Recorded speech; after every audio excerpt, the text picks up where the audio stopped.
right. Pastor Amy is down with the kids. She will be down there for the next several weeks as they transition what they are doing on Wednesday nights. And so that leaves you with me. Good, bad, or otherwise. Okay. This is the second week of a study that we are going to pursue through the year. It is based on a book and study called Story Through the Bible. It is put out by Walk Through the Bible. And I always have to look and see who Chris Tigran is the author of it. So last week, who remembers what we talked about? And when we get to the question time, could we have somebody be a runner with a mic so that as there are comments and things from people that we can, it can be heard on Facebook? Because last week I know I didn't do a good job of repeating it, and rather than taking the time to repeat, we'll try and catch as much as we can as it's being asked. So, all right. So last week we talked about creation. Okay, what were a few of the things that we discussed about creation?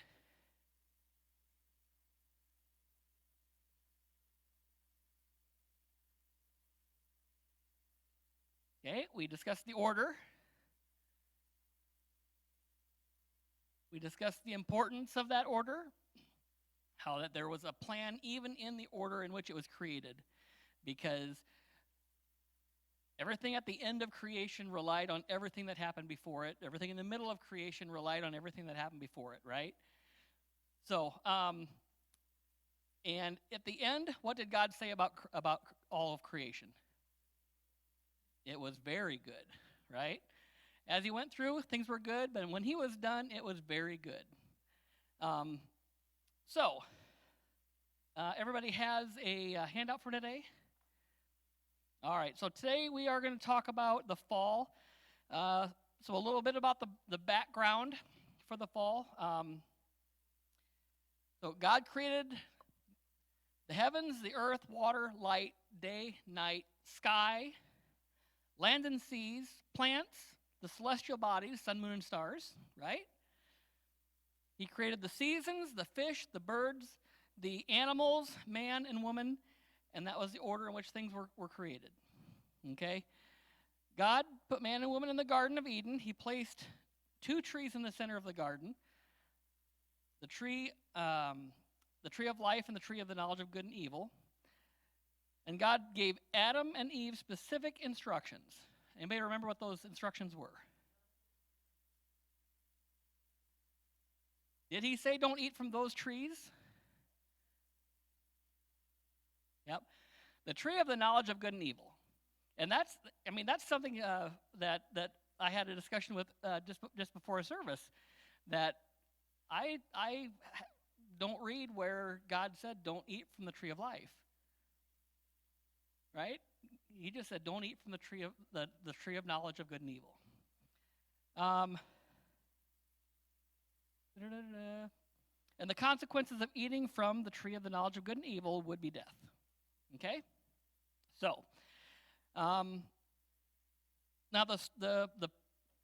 they give a pre-story prologue in the book that I'm going to read as well. So last week we saw that God created a very good world, placed woman and man in the beautiful garden, and gave them clear instructions about what he expected of them. They had everything they needed, including fellowship with God. As you listen to today's story, think about what life was like in that garden, and think about the decisions that the people made. What privileges did they have, and why did Adam and Eve choose to disobey God? Also, what were the consequences of their disobedience? All right? So this is a synopsis of chapter 3 that I'll be reading. But it is based on Genesis chapter 3. That's where you will find about the fall of man. So, and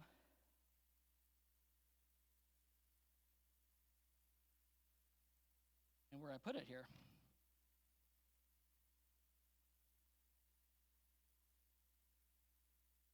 Maybe that was what I just read.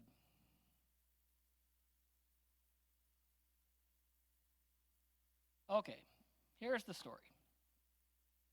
When God placed Adam and Eve in Eden, he told them they could eat of any tree in the garden except the tree of the knowledge of good and evil. If they ate of that tree, they would die. But one day a serpent came to Eve and asked her, "Did God really say you must not eat from any tree of the garden?" Eve explained that they could eat from any tree, but they must not eat or touch the tree in the middle of the garden. The serpent then told her the reason God did not want them to eat from that tree. It was because he knew their eyes would be opened, and they would be like him. The serpent said that they wouldn't die. Eve looked at the fruit of the forbidden tree and saw that it was desirable, so she ate it. Then she gave some to Adam, and he ate it too. When they had eaten, their eyes were opened, and they realized they were naked and tried to cover themselves. When they heard God walking in the garden later, they tried to hide from him because they were afraid. "Have you eaten from the tree I commanded you not to eat from?" God asked. Adam confessed, but blamed Eve for giving him the fruit. And then Eve confessed, but blamed the serpent for deceiving her. Then God cursed the serpent to crawl on its belly as a snake, and declared that there would forever be hostility between humans and snakes. He also foretold a time when the woman's offspring would crush the serpent's head, though the serpent would bite his heel. Then God declared that, as a consequence of sin, the woman would have greater pain in childbirth, and the husband would rule over her. And because Adam listened to his wife and disobeyed, God cursed the ground and declared that it would produce food only through hard labor of mankind. And as God had warned them, they would now die. As Adam had been made from dust, they would return to dust. Then God made the clothes for Adam and Eve out of animal skin, banished them from the garden, and set an angelic guard to keep the people from eating from the tree of life. All right. So, last week I realized I didn't spend a whole lot of time just in discussion. Okay? So, that was the story of the fall of mankind from God's grace. Okay? So we're going to start by going through a couple of questions here. And they're on the back side of your sheet if you wanted to read along with them as well. So first, what kind of life did Adam and Eve have in the Garden of Eden? Probably the easiest life ever. Okay? So what would we maybe think about as far as like life, a comparison of life today? No bills, right? Everything's provided. No housework. Well, they had to tend the garden, so it was probably a much different type of work because it was there. Could be. All right, who did Adam and Eve choose to believe about the forbidden tree? They chose to believe the serpent, right? Why? Anybody have any thoughts? Why do you think that they may have chosen to believe the words of the serpent over the words of God? Because he convinced them that God was holding out something from him. He convinced them that God was holding out something from them, right? And this brings us to a concept that people ask all the time. Why in the world would God put that one thing in the garden that they couldn't have, right? Why would he do that? He wanted to give us choice. He wanted us to choose him because of who he was, and that's what he wanted. He everything else he had made to worship him out of obligation. Okay, but let me ask you this question. So, well, first a statement. So the tree of knowledge of good and evil, right? Satan pretty much made it sound like, well, he just doesn't want you to know everything about good and evil like he does. That's why he doesn't want you to touch it, right? Doesn't want you to eat from it. So let's think for a minute. Who in here has a stove in their apartment or house? Okay, pretty much everybody has a stove in their apartment or house, right? How many of you allow your toddler to go in and cook on that stove? Why not? Why is it dangerous? They can get hurt. How can they get hurt? Okay, they can get burnt, right? So we can call the stove the knowledge of health and burns, right? The appliance of the knowledge of health and burns. That you don't understand what heat is until you lay your hand on that coil or surface or flame that's produced by that stove, right? And once you do that, there's no going back, right? Okay. I kind of liken this to that everything God made, he made with purpose. And again, mosquitoes, I don't know really why God made mosquitoes. Why did God make the scorpions and you have all the things. People who are arachnophobes don't have any idea why there were spiders created. People who are afraid of snakes, keep going on down the list. But I believe everything God does, he does with a good purpose. And sometimes we just don't know what that is, right? But his good purpose in keeping them away was because he knew once they knew, there was no going back. They knew nothing about evil. They had no concept of what evil was. They went around the garden. They were naked in the garden, right? And at this point, this is not naked because it was appropriate at the time, right? So if we think about the tree of the knowledge of good and evil like that hot stove to an infant, I think that can help us get just a glimpse as to what that really did.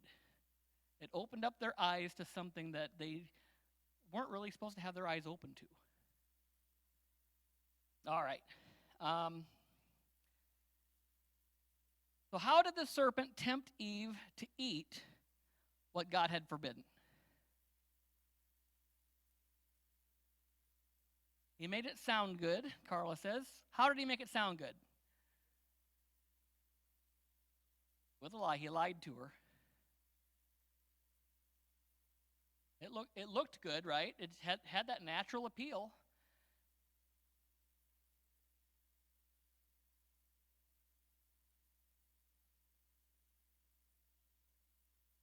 And what was the desire that he really played on? You're going to be like God. You're going to be just like God. You would know good from evil then. And so that appealed to her. It looked good, and she took it. Why do you think Adam went along? Maybe because he wanted to please her?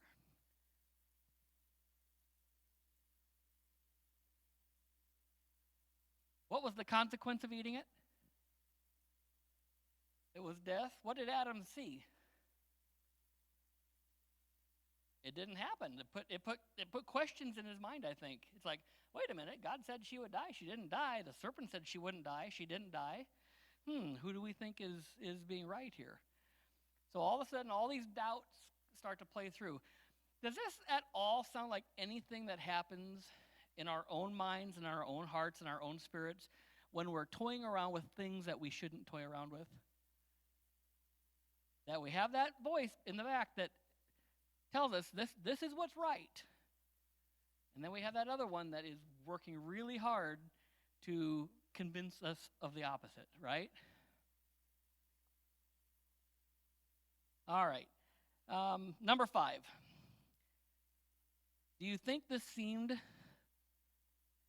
like a major decision?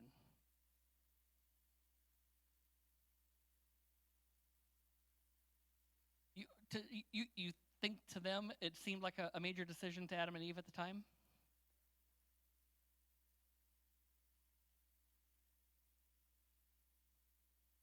Okay, yeah. Did they know what a major decision is? that's a good point. Up to that point, all they had to choose was: are we going to eat by the tree at the brook, or are we going to eat at the tree by the rock? Okay. What do you want to name this species of rhinoceros? Okay. All right. So yeah, they may not have understood the magnitude of the decision they were making. All right. So, what were the consequences of their decisions? All right. So the first one, how did it affect their relationship with God first? Separation from God. And they were ashamed, right? What was that? Their eyes were open. Let's go back to that ashamed statement here for a little bit. After they sinned, who distanced themselves first? They did. They realized that they had done wrong. If you've had kids and somebody does something wrong and you can't find them, the first thing that you're asking themselves is, uh-oh, what's broken, missing, or whatever, hurt. Right? So God can't find Adam and Eve when he comes in the cool of the day to talk with them. So it distanced themselves, it gave them shame. It introduced fear. They hadn't been afraid of anything up to this point. Right? Here comes this talking snake, and they think, oh, just another day. All right. How did it affect their relationship with each other?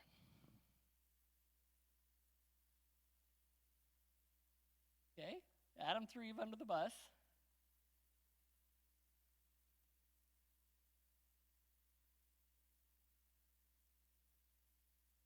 Okay. Yep. They were ashamed even in each other's presence, so they covered themselves.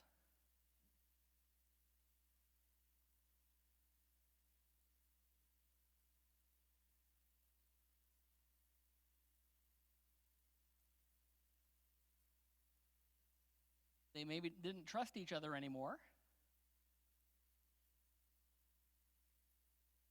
All right. And the last thing that we're going to look at, how it affected, how did it affect their life?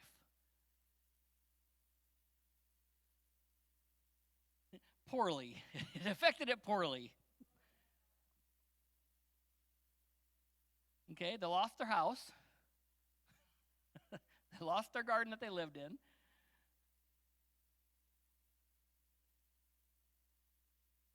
Yep, there's going to be suffering, both pain in childbirth, pain of labor to make a living, to feed themselves. All right.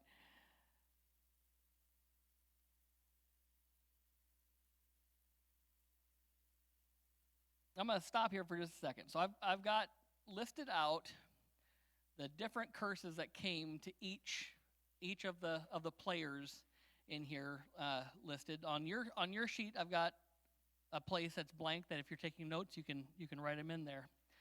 So the serpent. How specifically was the serpent cursed? Yep. He's going to crawl in the belly, crawl on his belly all of his days till he dies, and he's going to eat dust. What else? Someday, somebody one of Eve's descendants is going to crush his head.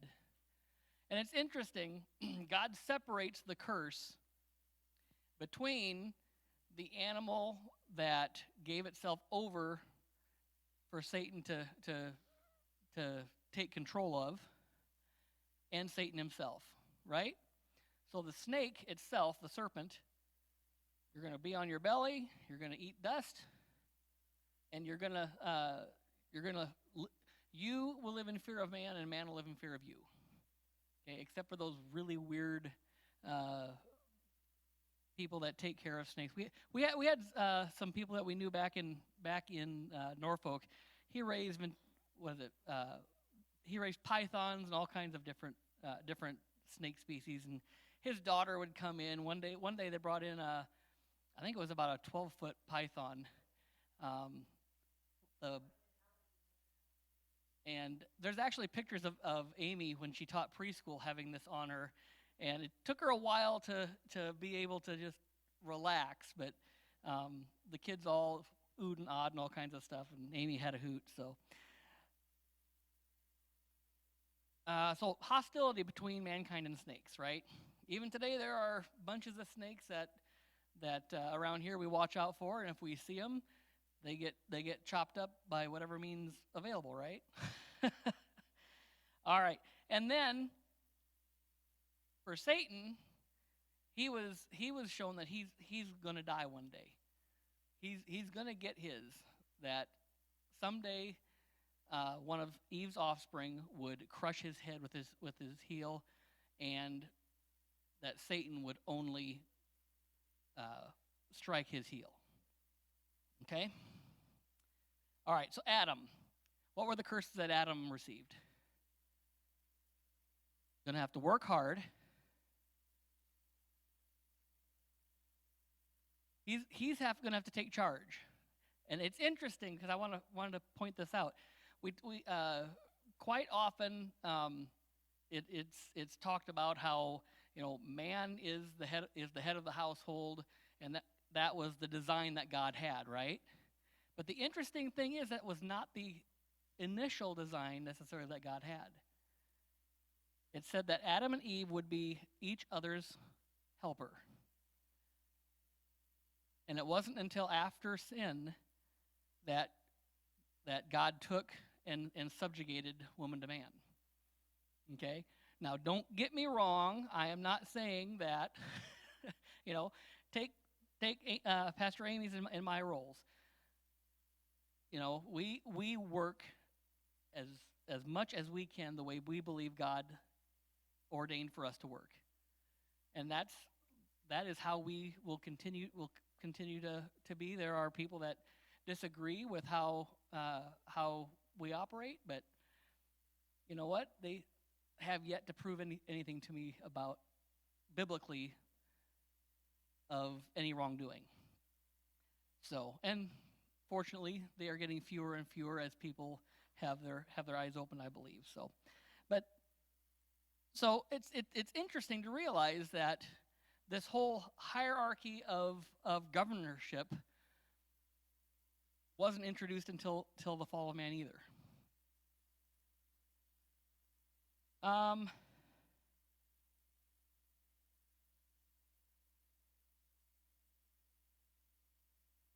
Okay. Yep. So God said you're going to die. It isn't tomorrow, but you're going to die. And when you die, your body is going to decay, and you're going to turn back into the dirt that you were once created from.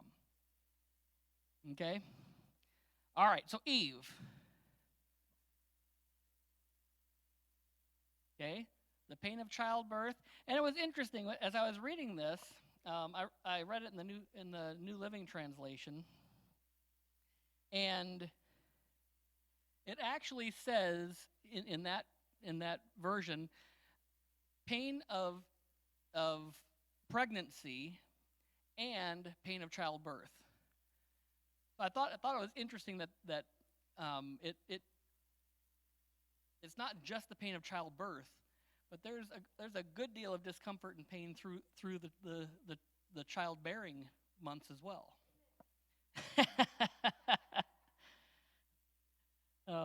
I think I have officially gotten the loudest amen since Pastor Amy and I have been here. So, all right. subjection to man, and then another thing that we gloss over some. It talks about that you will long after your husband, but he will rule over you.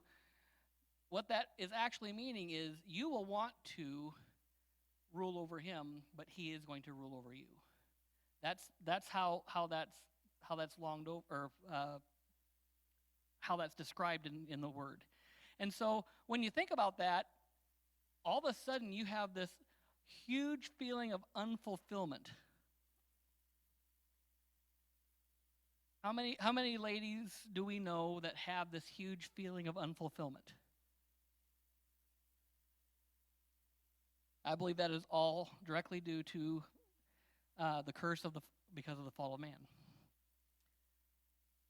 All right. So, was there anything else that was cursed because of the sin that happened?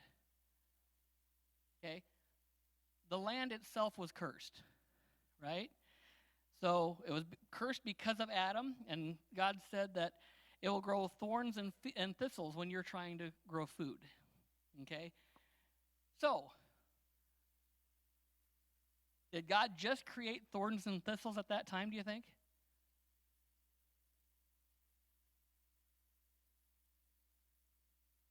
Maybe. Mm-hmm. Okay. They may have been created at that time. All right? The other thing I think that happened is, remember me last week talking a little bit about during the fall, everything went out of balance. Right? Nothing was as it was designed to be any longer. And nothing will be until this earth is destroyed and recreated again. And so I think they just all of a sudden, because God cursed the ground, that those thorns and thistles and weeds all of a sudden became virulent almost. And they could just take over and grow wherever. And what's interesting is we have some friends back home who are or were organic farmers, and they were farmers like for 13 years. And they started way back in the 70s before it was cool, right? Everybody thought they were just nuts to try and grow anything without herbicides, try and grow anything without artificial fertilizers. And the first 2 or 3 years were absolutely horrible, because all of the grasses and the weeds that were, the seeds that were in the soil kept germinating, and you didn't have anything to kill them off with. And so they would keep producing more seed, and the next year it was worse, the next year it was worse. Well, then finally, after about 4 or 5 years, he noticed that the weeds that were growing were different. And after 7 years, he didn't have those weed problems anymore. And what science has found out is that when land is allowed to let one type of plant grow, it will grow until it uses up certain nutrients in the soil, and then a different plant will become dominant, and it will grow until the soil has a different makeup, and then something else will grow until finally it reaches this point of equilibrium, where kind of everything can naturally take care of itself. And so that was an interesting thing to think about when I look back at the fall of man. All right. Let's go back to our questions.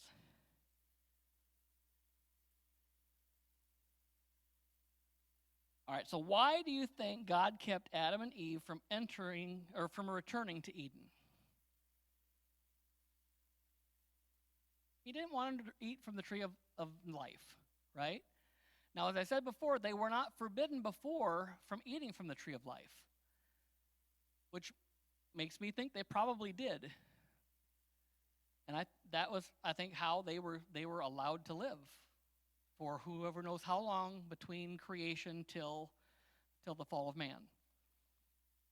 I believe everything that you needed to sustain life was provided in that the fruit from that tree. And God all of a sudden said, we can't have them living forever now that they have the knowledge of good and evil. So why do we think that mattered? If they were immortal, they'd still be alive today. What would that matter?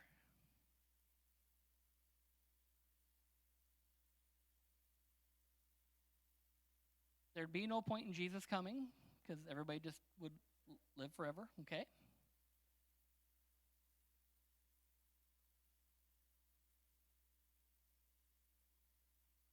Let's think for a minute. What happens from one generation to the next, to the next, to the next? What do we notice every time a new generation comes along? Not as far as longevity. That's right. There's a saying that what one generation allows in moderation, the next generation will allow to excess. Okay? So, if Adam and Eve now have the knowledge of good and evil, and they allow some evil, what's the next generation going to do? Going to allow more. What's going to happen to the next generation? Even more.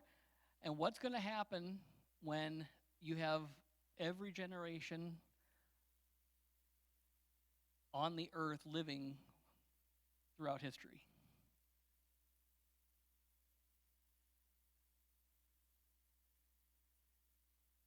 Overpopulation. I mean, honestly, think about this about the earth in its fallen state being able to support trillions of people. That's where we would be at. We would be well in the trillions by now.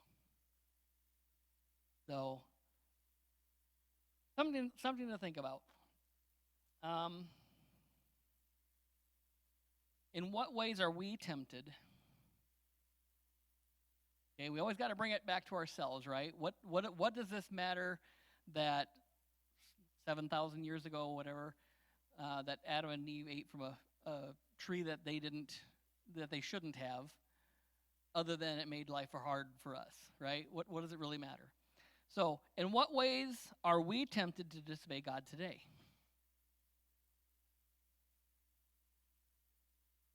All kinds of ways. In what ways aren't we, right?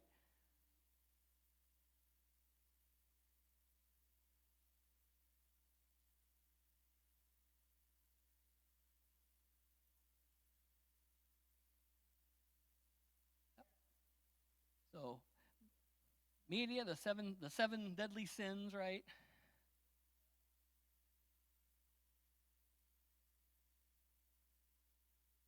Yep. In the last days, man would call good evil and evil good. We do see that happening now.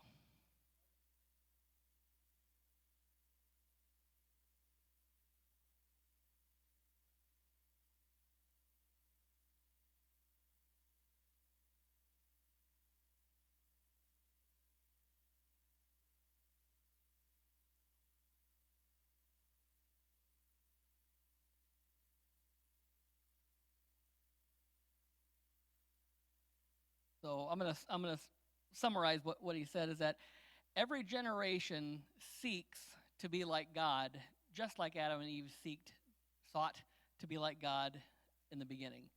That we're continually trying to take over our own lordship. We're continuing to try and do it our way, right?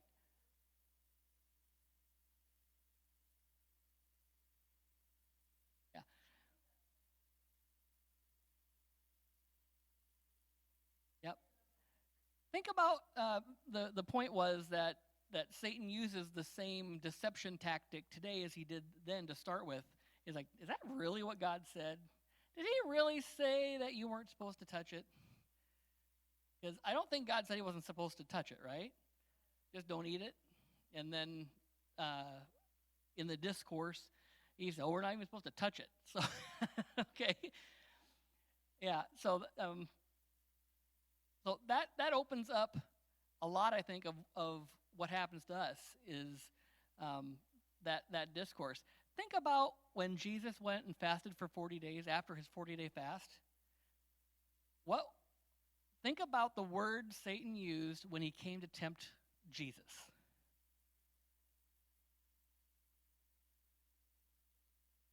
He used the word of God. Doesn't the word of God say that if you cast yourself down off of this high place that the angels will come and lift you up? Doesn't the word of God say that fill in the blank, right? Well, it was the exact same tactic that he tried to tempt the Son of God that he used to tempt Adam and Eve. All right, and the last question. What are the consequences when we do? And by do, I mean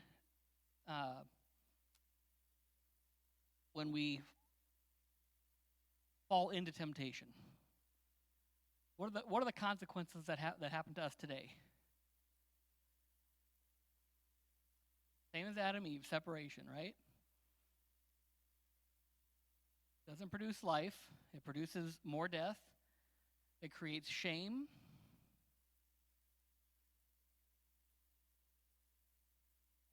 And how does disobedience affect our relationship with God and with each other?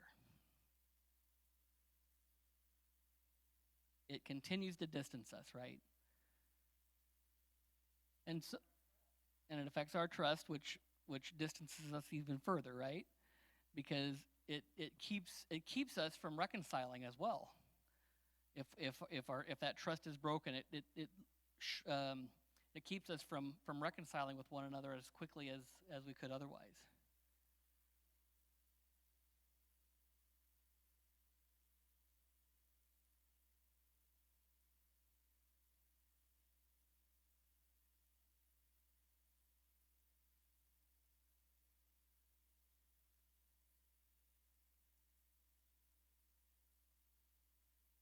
We said we have an artificial closeness, even though we have a literal distance from one another because of our sin.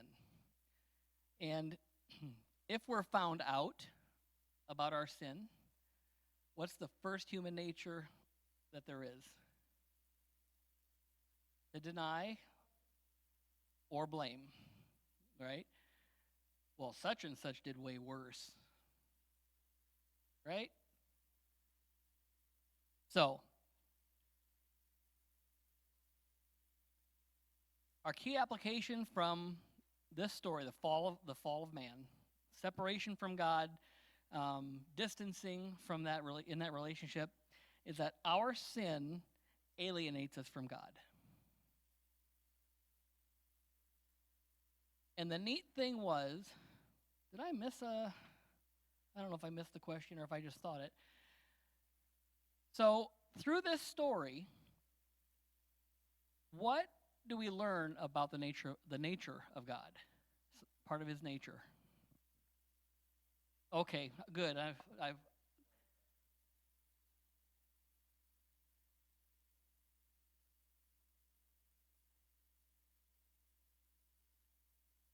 mm-hmm.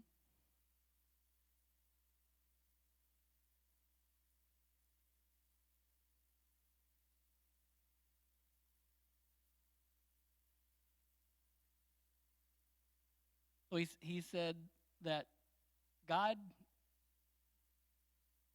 made a way to cover their nakedness, right? A way to cover their shame. And he did that by making animal skins.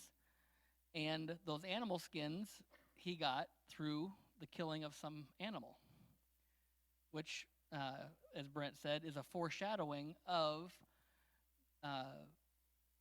God's command later on for sin to be covered by blood sacrifice.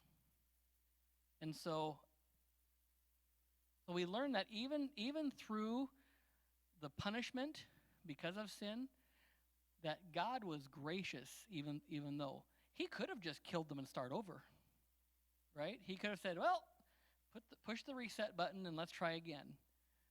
Must not have been as good as I thought it was to start with. But that's not what he wanted to do. He wanted to prove his goodness, right? His nature of forgiveness, his nature of grace. All right? He didn't leave them alone. Okay? God still communed with mankind, because I'll give a little foreshadowing here with Cain and Abel. Actually, we won't talk about Cain and Abel, so I'll bring it in anyway. With Cain and Abel, God was still talking with Cain and Abel. He was still having a person-to-person conversation. Because after Cain killed Abel, what happened? God came and found him, right? And it wasn't an odd thing because Cain didn't run and hide. It was a normal thing to have conversation with God. So God inherently is a God of grace, but he's a God of justice. And that's what I think people have the hardest time reconciling, is that he has this equal balance of justice and grace. In fact, if anything, he's more on the side of grace, because grace to us is entirely our choice. How many other people can we say that them showing grace is our choice? If you showed up in front of a judge for some offense, whose choice is it for you to get grace? It's the judge's, it isn't ours. But with God, it's our choice. Our choice to accept grace. It's already offered.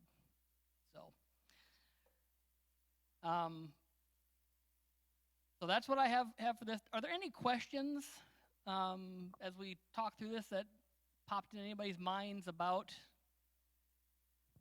the fall of man?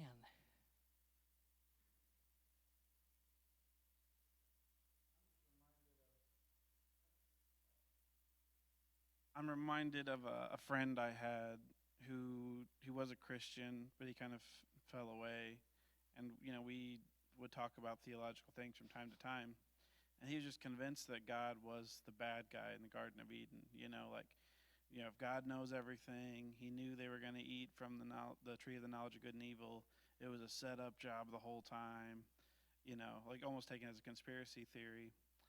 And it's just really hard to talk to that, or to, and something we all have to wrestle with, right? Because God does know everything, and so, but he had to give us that choice for it to be authentic, right? If there's no chance to fall, and everything is predetermined with no input from ourselves, then there's no chance to really love. At least that's how I took it. But I was interested in what your thoughts were. So the end point is really the point to consider, is without being given a choice, is there really love? Without having that option to leave, is there really love there? And so, yeah, I agree. And that point of, why did God put the tree in the garden to begin with? If only that tree hadn't been there, right? I think Satan is crafty enough that he would have figured something out. Is what I really think. He just took the easy road because that's his nature, is to take the easy road. But I think it's like everything, that we don't know everything, and the writers of the Bible didn't know everything, and so they could tell us that the tree was created and that God didn't allow us to have to eat of it. But the purpose of that tree, we really don't know. So, all right. In the last couple of minutes, does anybody have anything that they would like to take to the Lord in prayer tonight?